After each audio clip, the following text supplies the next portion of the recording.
The rising sun cast long shadows across the valley where the town of Thornridge grew like a monument to human ambition. Golden dust danced in the air as the first merchants opened their doors. Among them, imposing as a fortress, stood the headquarters of the Blackwater Trading Company, its carved oak sign dominating the main street. Inside that commercial empire, Eleanor Pierce moved like a ghost, invisible to the eyes of the businessmen who traversed the corridors.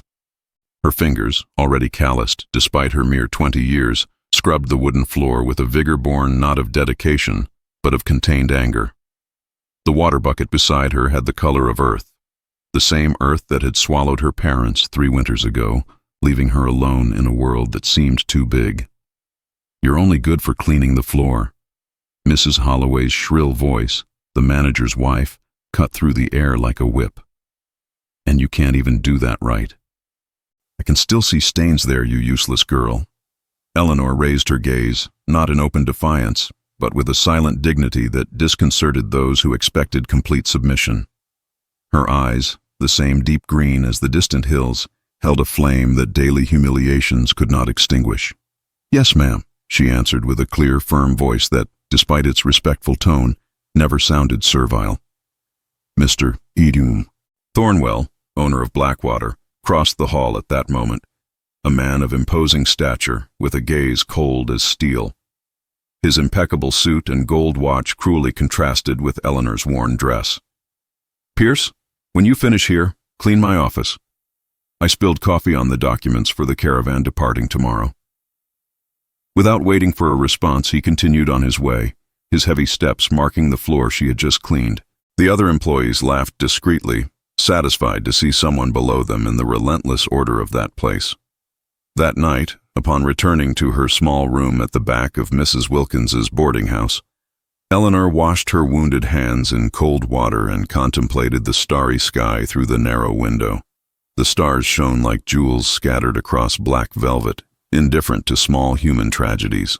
"One day," she whispered to herself, like a prayer or a promise, while her fingers traced the contours of the only valuable object she possessed, a silver medallion with an eagle emblem, inheritance from her mother. "One day this valley will know my true worth." She didn't know that, somewhere distant, a wheel of destiny had already begun to turn, about to change everything. The morning dawned cold over Thornridge when the young telegraph operator ran across the main street, his blue uniform standing out among the earthy tones of the buildings. The air carried the scent of promise that only dawn in the west could bring, a mixture of wood, dust, and infinite possibilities. Eleanor was on her knees, cleaning the entrance to the Blackwater Trading Company, when the young man stopped breathlessly in front of her. His freckled face displayed an expression of confusion as he consulted the paper in his hands. "I'm looking for a Miss Eleanor Pierce," he said, doubtfully observing the woman in the worn dress and stained apron. "That's me," Eleanor replied, standing up and drying her hands on her apron.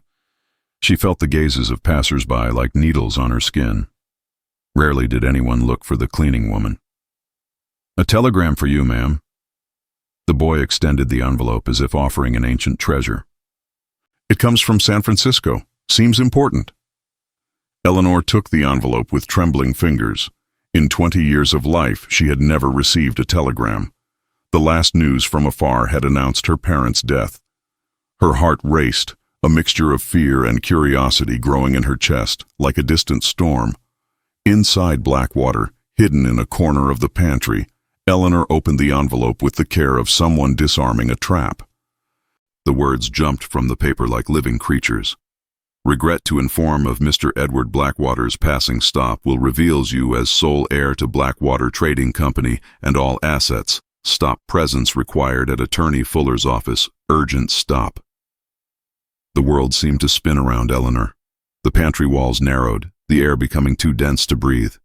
Edward Blackwater, the name of the company's founder, retired from business for years, living in seclusion in San Francisco. A man she had never met. "Impossible," she whispered to the shadows of the pantry. How could she be the heir of a man she had never encountered? Her mother's medallion suddenly felt heavy against her chest, an eagle with open wings, the same symbol that discreetly adorned the official seal of the Blackwater Trading Company. An ancient truth tried to emerge from the depths of her memory. The pantry door opened violently. Mr. Thornwell stood in the entrance, his silhouette blocking the light, eyes fixed on the telegram in her hands. "What's this I heard about a telegram, Pierce?" His voice, normally controlled, trembled slightly. "A mistake, sir," Eleanor replied, quickly folding the paper. "Nothing important." But Thornwell's eyes had caught the law office's seal on the envelope. His face paled as if he had seen a ghost emerge from the floorboards. "Hand that to me immediately," he ordered, extending his hand.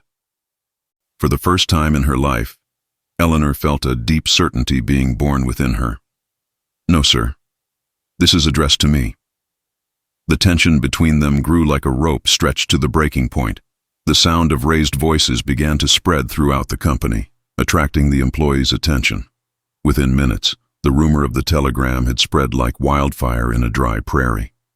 That afternoon, Eleanor walked through the doors of Attorney Fuller's office with her heart pounding in her chest. The gray-haired man awaited her with a thick leather envelope on the desk. "Miss Pierce," he said, assessing her over his reading glasses, "I must say your appearance is remarkably similar to your mother's. You knew my mother?" The words came out like a sigh. Certainly, Sarah Pierce was Edward Blackwater's niece, although few knew that. She chose a different path, marrying for love instead of interest. With experienced hands, the lawyer opened the envelope and removed a sealed document. "This will confirm what the telegram already announced. You, Eleanor Pierce, are now the owner of the Blackwater Trading Company, all its branches, properties, and investments." Outside, the news was already running through town like an overflowing river. The same men who ignored her existence now pronounced her name with a mixture of disbelief and fear. The same women who treated her as a shadow now observed her with a new kind of interest. The sun was beginning to set when Eleanor left the office, the document firmly secured in her hands. The golden light of the evening transformed the street dust into a magical mist. On the horizon, the mountains appeared as silent sentinels, witnessing the transformation that had just occurred. And so, between a sunrise and a sunset, Eleanor Pierce ceased to be the girl who was only good for cleaning the floor and became the woman everyone would have to listen to. But as she walked back to the boarding house, a shadow crossed her path, a silent omen that every rise brings with it the weight of new battles. The main hall of the Blackwater Trading Company, previously forbidden territory for Eleanor, now seemed like a silent battlefield. Seated in the imposing leather chair that until days ago belonged to Thornwell, she faced the hostile gazes of the assembled managers and accountants. The air was heavy with resentment and distrust. "Gentlemen," Eleanor began, keeping her voice firm despite the knot in her throat, "I understand that this change is unexpected. However, business must continue." "With all due respect, Miss Pierce," interrupted Holloway, the financial manager whose lips barely managed to hide his disdain, "running a company of this magnitude requires experience, knowledge, qualities that a domestic employee hardly possesses." Murmurs of agreement traveled through the room. Eleanor felt the weight of each gaze, each whisper. Her hands, still rough from hard work, rested on the polished mahogany desk, a visible contrast that didn't go unnoticed. "Perhaps you're right, Mr. Holloway," she responded after a moment. "That's why I've requested a complete audit of the company's accounting books." The silence that followed was so dense it could be cut with a knife. Faces paled, nervous glances were exchanged. "That is unnecessary," stammered Thornwell, who remained with the company as a consultant, at the lawyer's insistence. "The records are in perfect order." "Then there will be no problem examining them," replied Eleanor with a polite smile that didn't reach her eyes. When the meeting ended, Eleanor remained alone in the room, allowing the mask of confidence to slip for a moment. The magnitude of the challenge before her was overwhelming. Running a company when she had barely been allowed to read newspapers months ago seemed an impossible task. A light knock on the door interrupted her thoughts.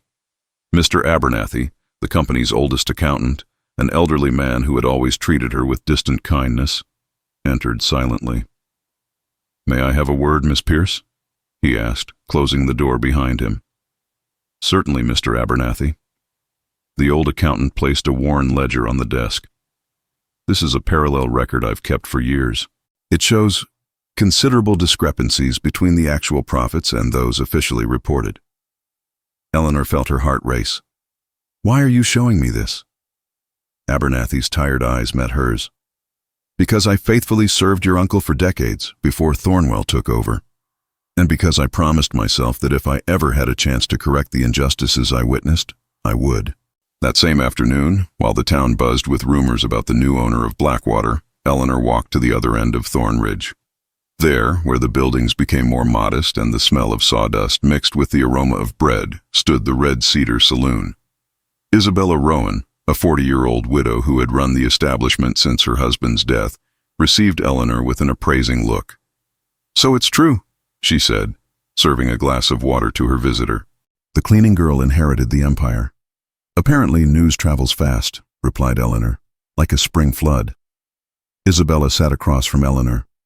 "What brings you to my humble establishment? I doubt it's the quality of my beer." "Information," Eleanor responded directly. "You know everyone in town. You know who is trustworthy and who isn't." A slow smile formed on the widow's lips. "And why would I help you?" "Because Blackwater charges double the fair price for the whiskey you buy. And because, if my plans work out, that situation might change." Interest shone in Isabella's experienced eyes. By sunset, Eleanor made her last stop. At the town limits, where commerce met the wilderness, a young man of mixed heritage, son of a white merchant and a Cheyenne woman, tended to the stables. Joseph Eagleheart, known simply as Eagle among the locals, observed Eleanor's approach with curiosity. His reputation as the best tracker and knower of trade routes was as great as the discrimination he faced daily. "They say you know paths to the west that aren't on any map," Eleanor said without preamble. "And they say you now own the place that refused to hire me 3 times, he replied, continuing to brush a bay horse. "That can change," offered Eleanor, "if you're willing to teach me what you know about trade routes." Eagle finally stopped what he was doing, facing her directly. "Why?" "Because I believe Thornwell has been diverting goods, and because I need to understand this business better than any of them if I want to survive." The setting sun bathed the horizon in fiery tones when Eleanor returned to town. 3 alliances formed in a single day. 3 people who, like her, had been underestimated or marginalized by the powerful in Thornridge. From the window of the office that now belonged to her, Thornwell observed her return, a glass of brandy trembling slightly in his hand. Beside him, a man in a dark suit and wide-brimmed hat remained in the shadows. "She's moving faster than we expected," muttered Thornwell. "Then we too must accelerate our plans," replied the stranger, his voice cold as the mountain wind, "before she discovers what really happened to her parents." Dawn was still just a distant promise when Eleanor lit the lamp in the main office of the Blackwater Trading Company. Shadows danced on the walls like guardians of ancient secrets as she carefully opened the accounting books that Mr. Abernathy had set aside for her. The numbers, once indecipherable hieroglyphs, began to tell a dark story under her meticulous analysis. A week of sleepless nights studying basic accounting principles was beginning to bear fruit. Her finger traced lines of transactions, occasionally pausing to note discrepancies in her personal notebook. "It's worse than I imagined," she whispered to herself, observing patterns of diversions that stretched back years. These weren't just small frauds. It was an elaborate system of theft, as intricate as a spider's web at dawn. The sound of footsteps in the corridor interrupted her concentration.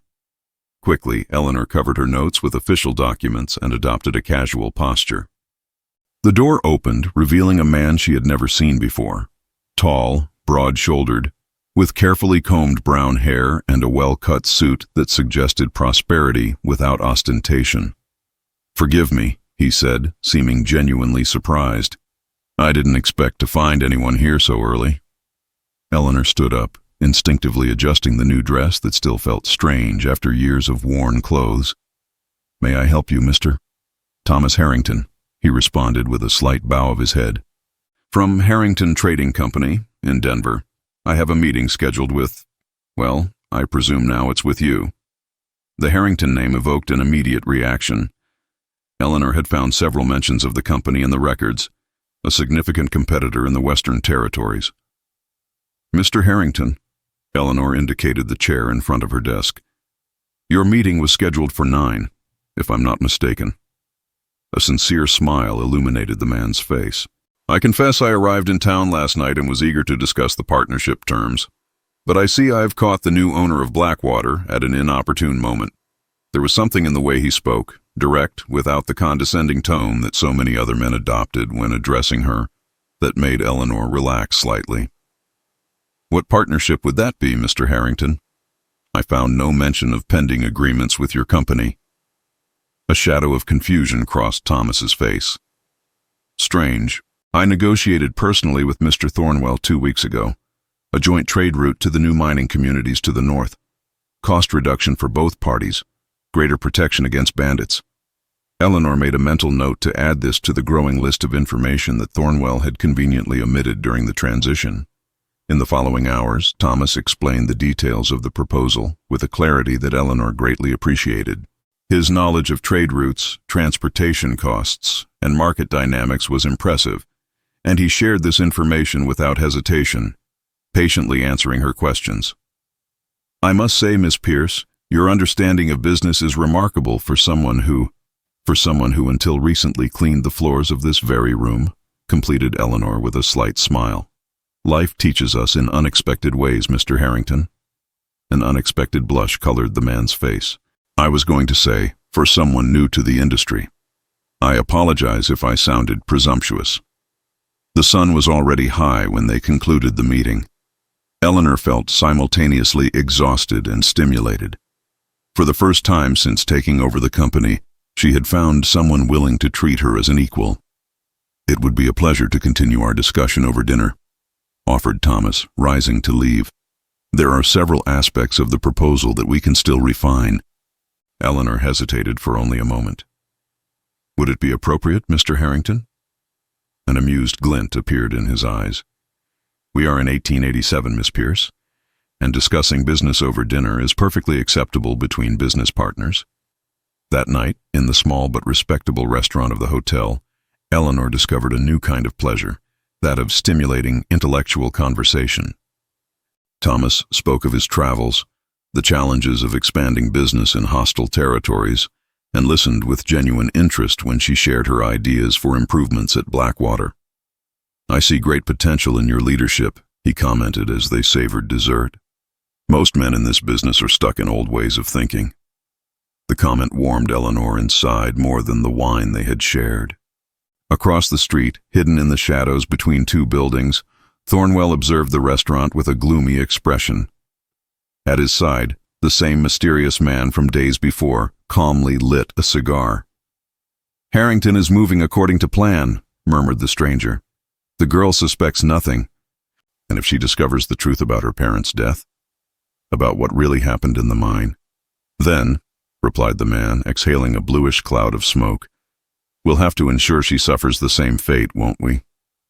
Inside the restaurant, unaware of the threat, Eleanor smiled as Thomas told a funny story about a lost caravan. For the first time in years, she felt truly alive, not knowing that the shadows of the past were already extending their dark fingers toward her, ready to claim what they considered rightfully theirs. Spring was blooming over Thornridge, but for Eleanor, the days had become an endless sequence of disturbing discoveries. Seated in her office, surrounded by documents and maps spread like leaves after a storm, she tried to connect the dots that were slowly emerging from the past. "This doesn't make sense," she murmured to Mr. Abernathy, who was examining a pile of old receipts. "According to these records, my parents were inspecting a mine that didn't even belong to Blackwater when the accident occurred." The old accountant adjusted his glasses, his wrinkled face more grave than usual. "There's something else, miss. I found old correspondence suggesting that your uncle, Edward Blackwater, was investigating irregularities shortly before withdrawing from the business." Eleanor felt a shiver run down her spine. "What kind of irregularities?" "Diversion of funds, falsification of property titles, and—" He hesitated. "There are mentions of an accident that shouldn't have happened." The medallion on her chest suddenly felt heavy. A dark theory was beginning to form in her mind, a suspicion so terrible that she hardly dared give shape to the words. The door opened and Isabella Rowan entered hurriedly, ignoring the protests of the secretary outside. Her normally composed face was tense with concern. "The caravan to Silver Creek was attacked," she announced without preamble. "3 men killed, goods stolen." Eleanor felt her blood freeze in her veins. It was the 3rd Blackwater caravan attacked in 2 weeks. Survivors? Just one. He's at the saloon now, trembling like a leaf. Says the attackers knew exactly when and where they would be. The meaning was crystal clear. Someone from within was providing information. The network of betrayal was more extensive than Eleanor had imagined. "I need to see this man," she decided, rising. "And afterward, we need to talk to Eagle. If there's a pattern to these attacks, he can identify it." The streets of Thornridge seemed different now. Where Eleanor once passed unnoticed, she now received respectful nods, curious glances, and occasionally hostile ones. News of the attacks on the caravans was already circulating, along with rumors that the new owner of Blackwater was losing control. At the Red Cedar Saloon, the survivor, a young man named Jenkins, reported the attack with a choked voice. "They came out of nowhere, ma'am. They knew our passwords, our signals, as if they were one of us." Hours later, at the stables on the town limits, Eagle traced lines on a map spread over a barrel. "All the attacks occurred here." He pointed to a mountainous region. "Harrington territory." "Impossible," protested Eleanor. "The Harrington Trading Company wouldn't resort to attacking caravans. Thomas assured me that." Eagle and Isabella exchanged a significant look that didn't go unnoticed. "What was that?" Eleanor demanded. "Thomas Harrington," began Isabella carefully, "is the son of William Harrington, the same man who tried to buy Blackwater from your uncle 5 years ago, when the first silver mines were discovered." "And the same man," added Eagle gravely, "who was with Thornwell the day your parents left to inspect the mine that collapsed." The world seemed to spin around Eleanor. The last few weeks, the dinners, the long conversations with Thomas, the warmth she had felt in his presence, all acquired a new and terrible dimension. "Are you suggesting that that he approached me as part of some plan?" "We're saying it's a curious coincidence," replied Isabella, her voice gentler now, "that he appeared exactly when you began investigating the irregularities in the books." That night, alone in her room at the boarding house she had refused to leave even after inheriting the Blackwater fortune, Eleanor stared at the ceiling, unable to sleep. The evidence was accumulating like storm clouds. The partnership proposed by Thomas would give Harrington access to exclusive Blackwater routes. The information she had shared so freely with him could easily have served to orchestrate the attacks. A soft knock on the door interrupted her dark thoughts. Cautious, Eleanor took the small revolver she had begun to carry and approached the door. "Who is it?" "Thomas," came the reply. "I need to talk to you, Eleanor. It's urgent." With her heart pounding in her chest, she opened the door just enough to see him. Thomas looked different, disheveled, with deep shadows under his eyes and a tormented expression. "What do you want?" she asked coldly. "You're in danger," he said, his voice barely more than a whisper. I discovered things about my father, about Thornwell. The accident in the mine wasn't an accident." Eleanor felt her legs weaken, but kept the revolver steady. "How can I trust you? How do I know this isn't part of your plan?" The pain in Thomas's eyes seemed genuine. "Because I too was deceived. I thought I was helping with family business. Only today did I understand, when I heard my father and Thornwell discussing finishing what they started with your parents." "Come in," Eleanor decided after a moment of hesitation.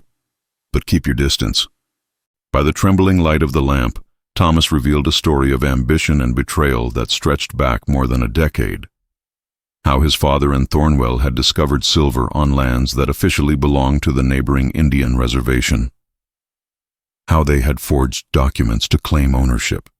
How Edward Blackwater had discovered the fraud and threatened to denounce them.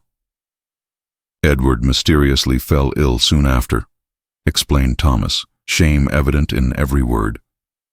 "And when your parents began asking questions about the same lands years later, They arranged an accident, completed Eleanor, her voice choked with tears she refused to shed. Thomas nodded miserably.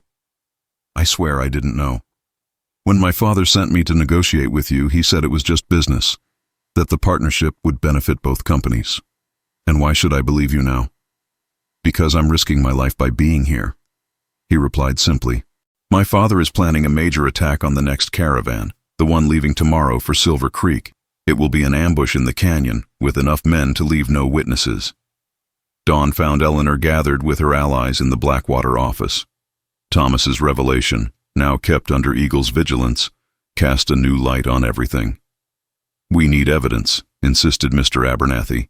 Accusations against William Harrington and Thornwell will require more than words. The evidence is in the abandoned mine, said Thomas, seeming to have aged years in a single night. The original documents showing the true ownership of the lands. My father mentioned they were hidden there, protected by trusted men. Eleanor faced the window, watching the city awaken, oblivious to the sinister plot unfolding. A decision crystallized in her mind. The caravan will depart as planned, she announced, but with reinforced escort. And while all eyes are on it, we, she pointed to herself, Eagle and Thomas, will visit the abandoned mine. The plan was risky, bordering on suicide, but it was also the only chance to obtain justice, not just for Eleanor, but for all who had suffered from the greed and cruelty of men like Thornwell and William Harrington. As the group dispersed for preparations, Thomas approached Eleanor. Why risk your own life? He asked. You could send others. Eleanor touched the medallion on her chest, the last link to her parents, to a past that was gradually recovering its colors and contours. Because some journeys need to be completed personally, she replied, and because I need to look into the eyes of the men who destroyed my family before justice reaches them. What Eleanor didn't say, what she kept guarded in her heart, was the growing fear that this journey in search of justice might exact a higher price than she was prepared to pay. The bells of the Thornridge Church rang at dusk, calling not for prayers, but for what many already called the Great Council. In the main hall, wooden benches creaked under the weight of miners, merchants, ranchers, and even representatives from the neighboring Cheyenne Reservation, an unlikely congregation united by Eleanor's summons. News of the fire at the Blackwater offices, followed by the attack on the caravan, had spread fear and indignation throughout the region. Now, gazes converged on Eleanor, who ascended to the pulpit with a rusty metal box in her hands. Citizens of Thornridge, she began, her voice firm despite her exhaustion. I called you here not only as the owner of Blackwater, but as someone who, like many of you, has been a victim of men who value profit above life. One by one, Eleanor presented the documents recovered from the abandoned mine, irrefutable evidence of the conspiracy between Thornwell and William Harrington. Falsified titles to lands that legally belonged to the Cheyenne, payment orders for sabotage of the mine where her parents had died, records of systematic diversions that had enriched a few at the expense of many. These men didn't just steal money. Her voice faltered briefly. They stole lives, futures, dignity. When Thomas stood to confirm his own father's involvement, a murmur of astonishment ran through the crowd. His testimony, laden with shame and determination, silenced even the most skeptical. What do you propose then, Miss Pierce? Asked Reverend Marshall, giving voice to the question that hung in the air. Eleanor took a deep breath, aware that her next words would define not only her future, but that of the entire community. Justice, not vengeance. Thornwell and Harrington must answer for their crimes in a proper court. The stolen lands will be returned to the Cheyenne. She hesitated briefly. And Blackwater will be restructured as a cooperative with fair participation for all who depend on it. The initial silence quickly transformed into a heated debate. Protests from conservative merchants mingled with enthusiastic applause from the workers. Eleanor remained firm, answering questions and objections with a clarity that surprised even her closest allies.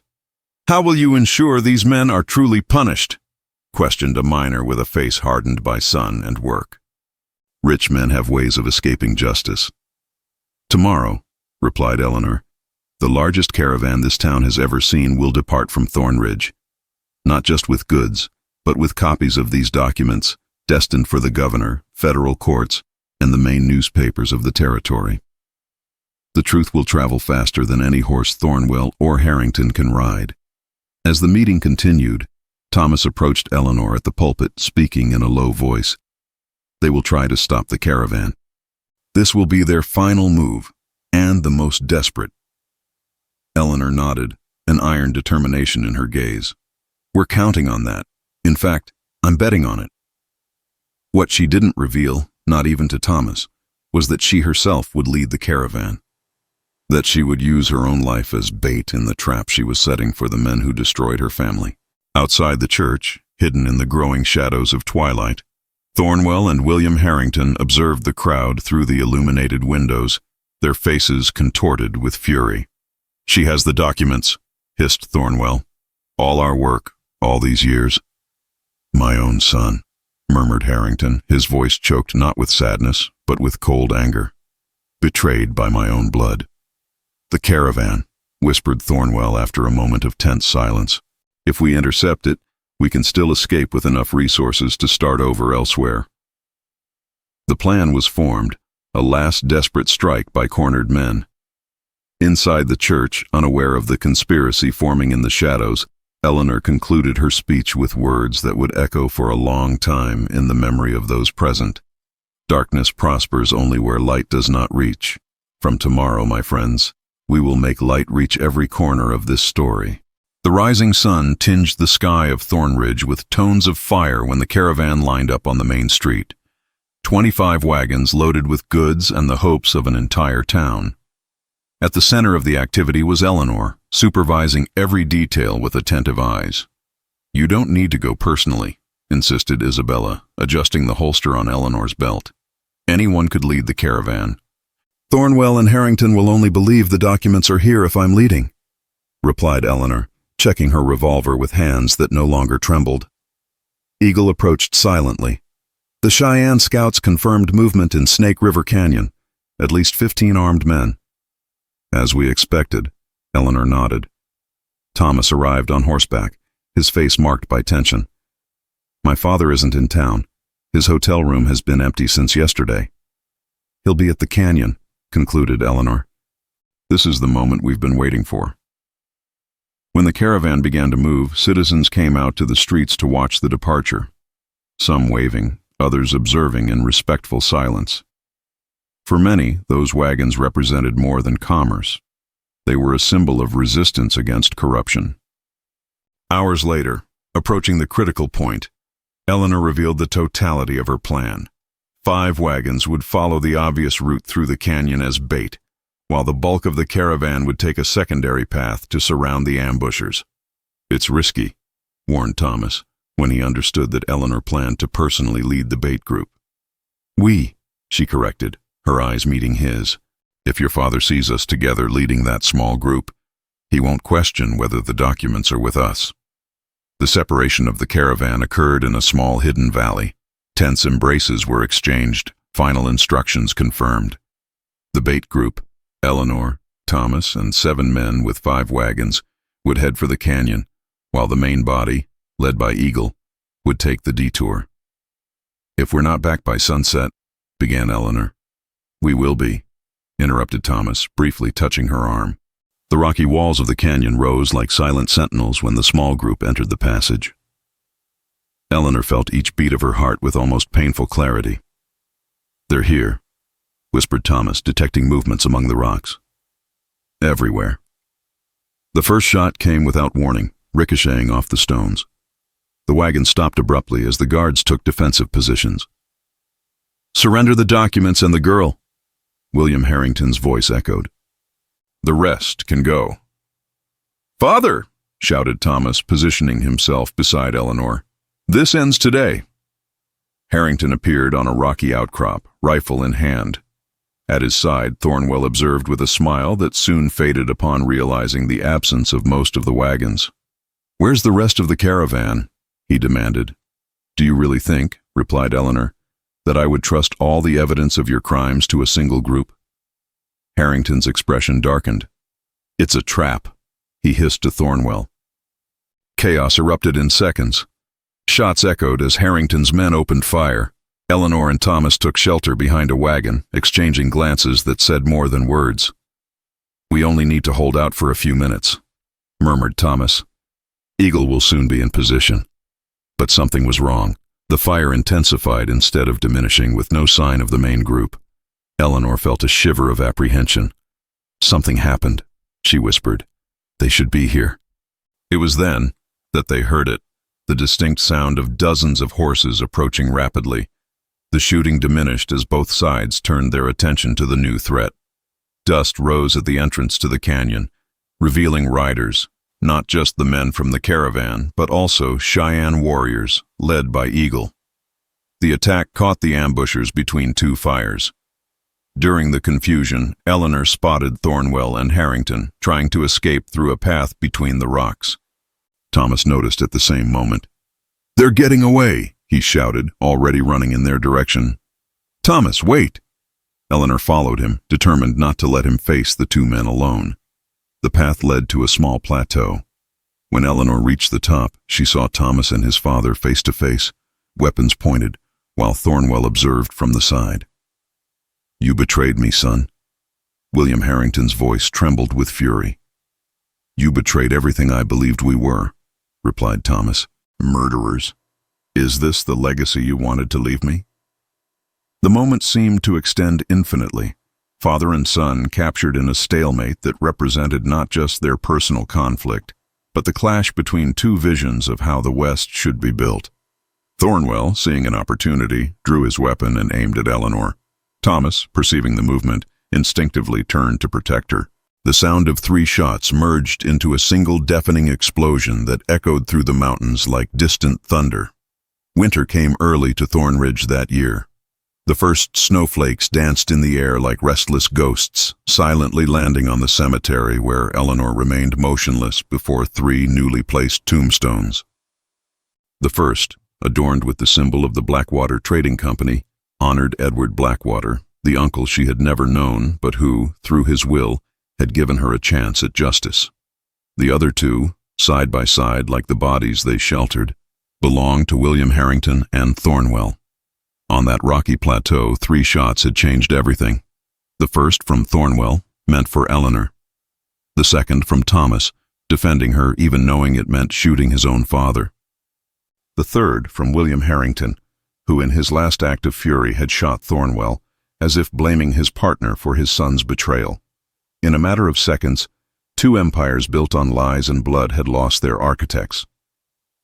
Justice had arrived, not through the courts as Eleanor had planned, but by the hand of fate and the desperate choices of cornered men. "I thought I'd find you here." Eagle's voice broke the silence.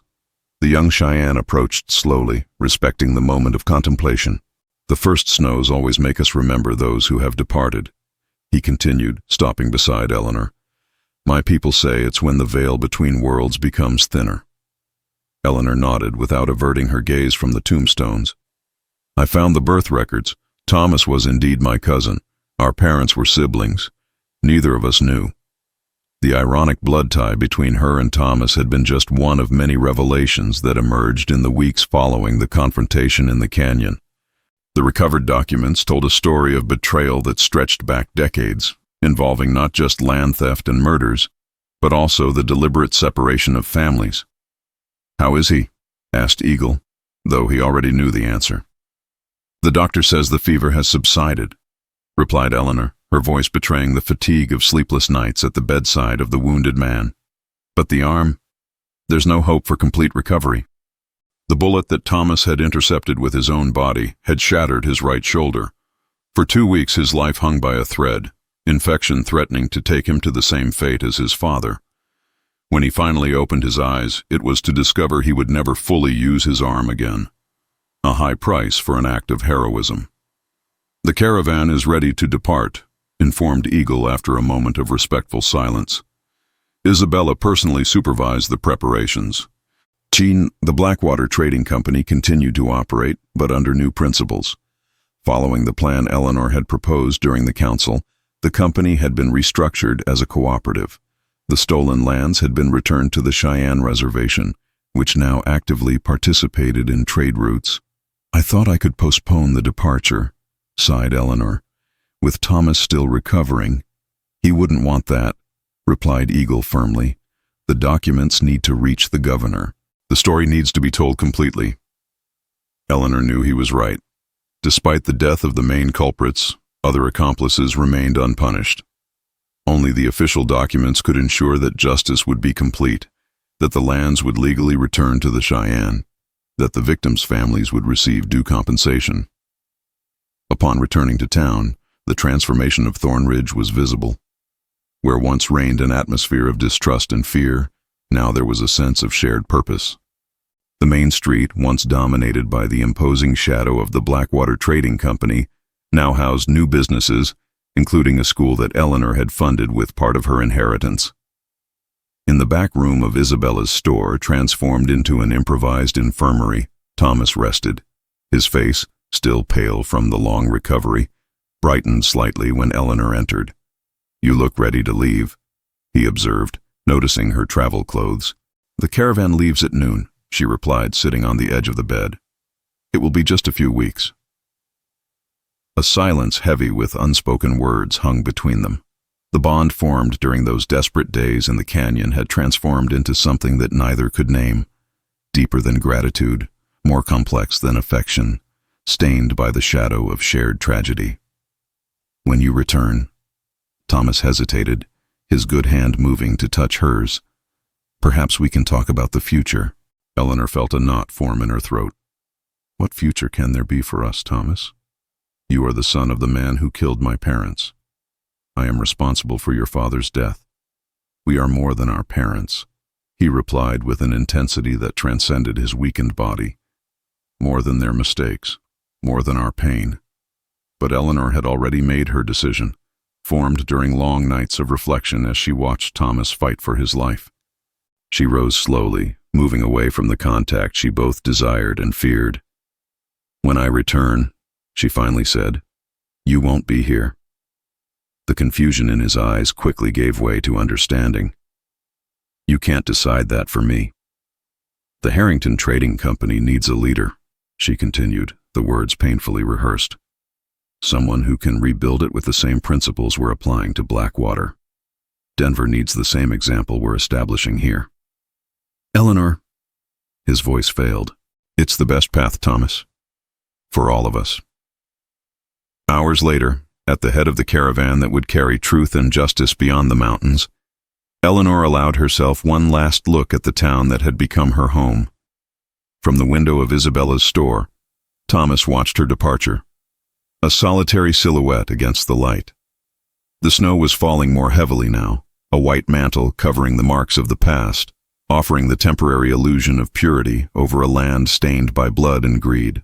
The caravan moved slowly westward, carrying Eleanor away from the only man who could have healed her heart, but whose presence would be a constant reminder of all they had lost. Years later, travelers would tell stories about the Lady of Blackwater, the woman who had transformed a corrupt company into a model of fair trade, who had brought prosperity to a forgotten region, who had mediated historic agreements between settlers and natives. They would speak of her intelligence, her determination, her relentless justice. But no one would ever mention her absent smile, her eyes that always seemed to search for something on the horizon, or the letters she wrote every night.